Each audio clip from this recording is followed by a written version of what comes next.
حلقة جديدة. هو يعني ايه اصلا اكون بخاف من النقد؟ وليه احنا اصلا بنهتم قوي برأي الاخرين؟ وازاي اتخطى خوفي من النقد؟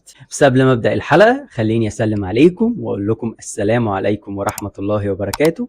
معاكم سلام سعد، تابعوني وما تنسوش تعملوا سبسكرايب، ويلا بينا نبدأ الحلقة. الخوف من النقد معناها ان انا ما بعبرش عن نفسي بصدق.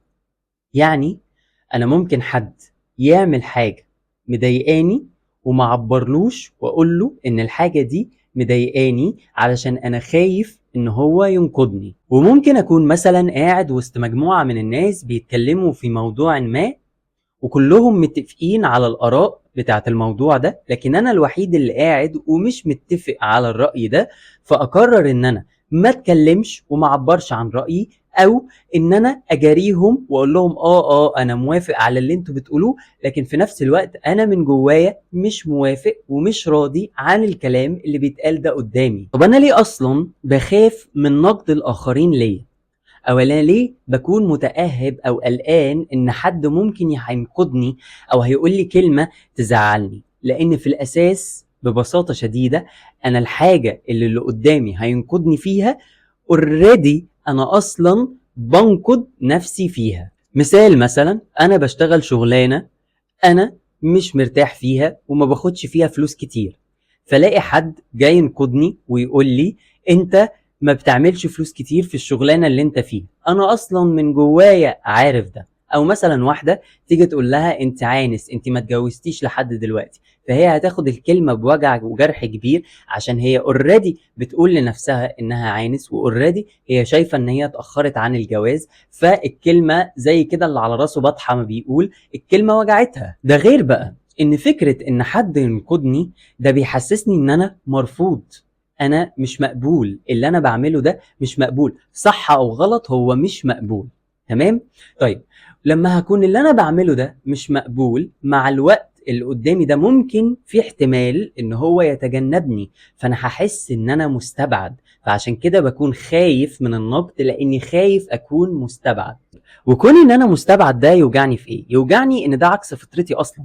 احنا ربنا خلقنا في مجموعات كونكتد، احنا بنحب ان احنا نكون عايشين في قبائل، عندنا ناس حوالينا، لان ده بيساعدنا على المعيشة، بيساعدنا على البقاء. ده غير كمان ان هو بيبقى حاجة كويسة جدا لصحتنا النفسية والروحانية والعاطفية والعقلية. والكلام ده بقى موجود في علم النفس. علم النفس بيقولك ان في حاجة اسمها الحاجة الى الجماعة او الحاجة الى الانتماء، اللي هو البيلونجنجنس. من ضمن الاضطرابات النفسية، وانا ما بقولش ان انت عندك الاضطراب النفسي ده، ولكن انا بقول ان من ضمن الاضطرابات النفسية اللي بيكون عندهم خوف عالي من النقد، اللي هم الناس اللي بيكون عندهم السوشيال انكزايتي او الرهاب الاجتماعي. الناس اللي بيكون عندهم الرهاب الاجتماعي بيكون عندهم خوف ان هم يكونوا مستبعدين اجتماعيا، او بيكون عندهم خوف ان هم ما يكونش عندهم انتماء الى المجموعات، في حين ان هم ما بيحبوش يكونوا في مجموعة، لكن في نفس الوقت بيكون عندهم خوف ان هم ما يكونوش جوه مجموعة. السؤال المهم بقى، ازاي ابطل خوف من النقد؟ ازاي ان انا ابطل اخاف ان الاخرين ينقدوني؟ اول حل، ابطل انقد نفسي، ابطل ابص على عيوبي وافضل اعيد واسيد فيها جوايا. الحقيقة ان انت لما هتبطل ان انت تنقد نفسك، وهتبطل ان انت تبص على عيوبك وتقرر ان انت تبص على نقاط قوتك، وتقرر ان انت تبص على مميزاتك، الناس اللي حواليك هيبطلوا ان هم ينقدوك. يعني من الاخر كده، لما انت تشوف نفسك حلو وتشوف ايجابياتك وتظهرها، الناس هتبص على الايجابيات دي، والناس هتبص على المميزات اللي عندك، وهتبطل ان هي تبص على عيوبك. تاني حاجة، ان مش كل شخص بيقول لك جملة او مش كل شخص بيقول لك كلمة يبقى معناها ان هو بينقدك. ممكن جدا يبقى مش فاهمك، ممكن جدا يبقى في تواصل ما بينكم. فلازم ان انت توسع منظورك، ان لما حد يقول لك جملة وتفكر ان هي نقد، قول لنفسك انها ممكن تكون مش نقد، وان ممكن الجملة دي تكون مثلا سوء تفاهم او سوء ظن، او يعني في مشكلة ما، مش بس النقد. ثالث حاجة، ان انت لازم تبطل تدور على القبول من الاخرين.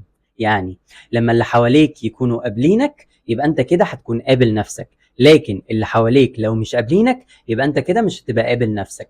دي مشكلة كبيرة، لأن الناس الحقيقة متقلبة، الناس متغيرة، ممكن اللي يحبوه النهاردة في نفسهم أصلا ممكن ما يحبوش بكرة في نفسهم، وممكن الحاجة اللي بيحبوها النهاردة ممكن بكرة ما يحبوهاش. فلو انت هتفضل معتمد على رؤيتك لنفسك من خلال الآخرين، انت مش هتبقى مرتاح، لأنه ممكن النهاردة يحبوك وبكرة ما يحبكش، بعده يحبوك وبعده ما يحبكش. فخلي دايما رؤيتك لنفسك او قبولك لنفسك يكون من نفسك لنفسك. انت عارف نقط ايجابياتك، وعارف ان انت محدود وعندك نواقص كتير، بتحاول ان انت تشتغل عليها وتتقبل الجزء اللي انت مش عارف تغيره دلوقتي، ويبقى قبولك لنفسك من نفسك مش من الاخرين. ده غير بقى ان انت لما بتحاول ان انت تدور على السعادة وبتسعى ان انت تستمتع بحياتك وتتبسط وتشغل وقتك وتحاول ان انت تشتغل وتعمل فلوس، الناس بتبتدي ان هي تقل في نقدها عليك، لان هي بتبقى شايفة اصلا ان انت بتحاول تسعى وبتحاول ان انت تطور من نفسك، فنقدهم ليك بيقل جدا. وحتى الاشخاص اللي ساعتها بيكونوا بينقدوك فهم اوريدي بيكونوا بينقدوا نفسهم، فالمشكلة مش هتبقى عندك، هي المشكلة هتبقى عندهم هم.